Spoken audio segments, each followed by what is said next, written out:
Well, we're right here, middle of vintage here at Haskell Vineyards. We've got winemaker Rianie Stratum with me, and we're sitting on top of a tank full of Merlot, which is the first stuff that's come in this year.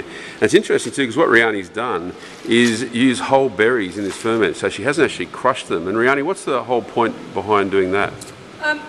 What I'm trying to do is that in South Africa you always have a problem getting everything phenolically ripe, and part of that doesn't really ripen, even if you've got a high sugar, is your pips. So I'm basically trying this year, if I can not crush the pips, and trying to get as least damage on your pips as possible. I'm trying to see if I can make wines that is juicier and doesn't really show negative green characters that people like to associate with South African wines. This is quite an unusual sort of technique, because usually these berries would be crushed, of course. What's the risk you take in using this approach to winemaking?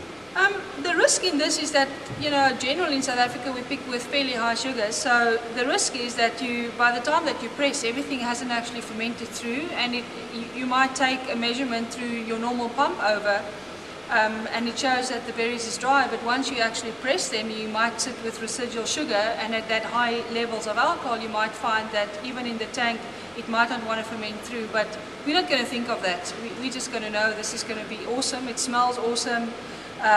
People ask me, what does your cellar smell like? I said, think of pomerol, think of black cherries, think of black plums, a bit of black olives. It's just really this beautiful concentration. It's definitely something that I've never had on our Merlot before. Now, what we see here, we're using an open plastic tank. So we're doing an open fermentation on this particular wine. What do you like about open fermentation? Part of the reason why I obviously specifically wanted to do this in as open tanks, I mean, it is experimental for us, and I can't really get my berries whole within our bigger tanks. But the open top is, obviously the more you pump over, you do lose a bit of alcohol, which is what we want to do if you pick very ripe. So it's in a way of controlling the alcohol. And then obviously for us, in order to really get in there and punch the berries down, and basically by crushing it this way, because we didn't crush them before. Beautiful.